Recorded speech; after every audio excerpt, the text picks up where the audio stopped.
I'm Kim Mitchell, joined by a very special guest. Respect this man's work a whole ton. Actually, every musician around the whole planet actually does.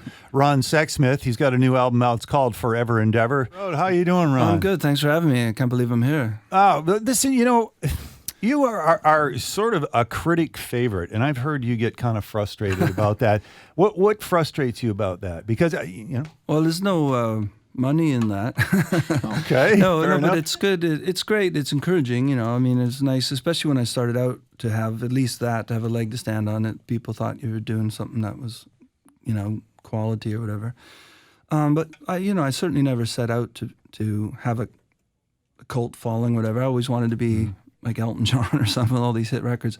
But you grew up with those records, and those were the guys you were influenced by, were the big record sellers. Correct? Well, I liked the album artists, but back when I was a kid, you hear Joni Mitchell on the radio, you'd hear Neil Young and those people. But when I got signed in the 90s, whatever I was doing was really not happening at radio. It wasn't fashionable. So, but anyway, it's this is my 13th record, so it hasn't really stopped me or anything. How do you get your great? You have right there with your new single "Snake Road" off your new album "Forever Endeavour." You have a great melodic sense. Where do you think you picked that up from, Ron? Well, I got it from all.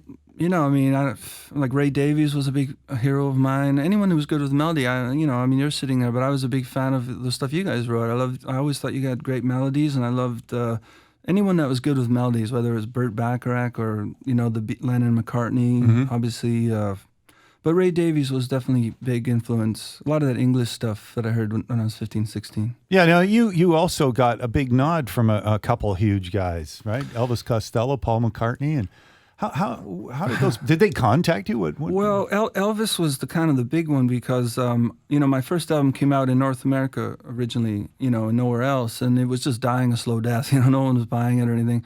And then at the end of that year, Elvis famously held it up on the cover of a British magazine, and it was kind of like a shot heard around the world. And at the time, he had considerable influence, I guess, especially with the press and whatever.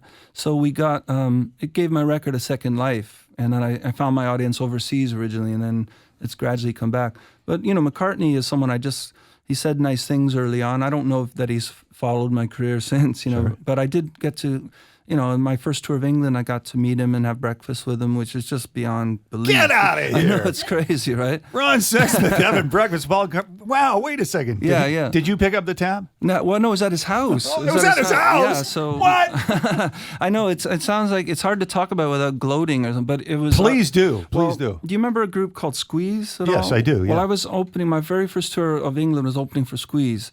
And one night, Chris Difford, one of the writers from Squeeze, invited me. I'm trying to make this a short story, but he lived down the road from McCartney. And so I spent the night at Chris's house. And the next morning, he said, well, hey, how about I'll call them and see what they're doing. And as it turned out, they're just having breakfast. Linda was still alive then. Sure, yeah. And they had heard of me because I was in all the magazines, but they hadn't heard my music yet. But they invited us over, and we had veggie breakfast, and we played some guitars. I was too afraid to play one of my songs, so I played Listen to What the Man Said, the old Wings song. Why don't you play Max Webster?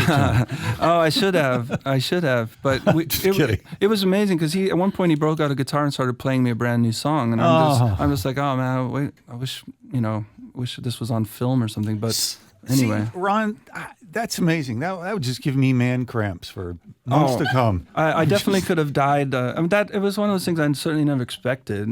But it's it's definitely I don't have really anything that tops that. Well, and what's cool about you having breakfast with Paul McCartney and playing around is he didn't sit there and go, yeah, that's okay.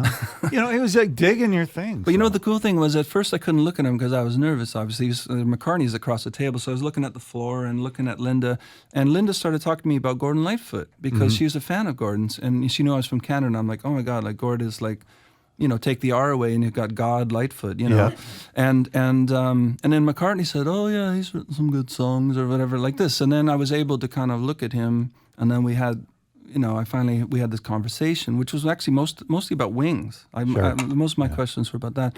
Were you sweating? I'd be sweating. No. I was just trying to. I just remember thinking he looked so great. He was 53 at the time, and he had this salt and pepper hair, and he was in his pajamas, right? Mm-hmm. And I just remember feeling fumbly and like I'm awkward anyway, but in that circumstance. Welcome to the club. Yeah, I've been radio. I've been awkward ever since. I didn't know where to look, right? So I mean, but it's and then. Anyway, just one of those. Anywhere but his package, I guess, would be okay, right? Well, he was in his pajamas, so it's always, scary to look at someone. Linda's going, that's mine. So stay away from that.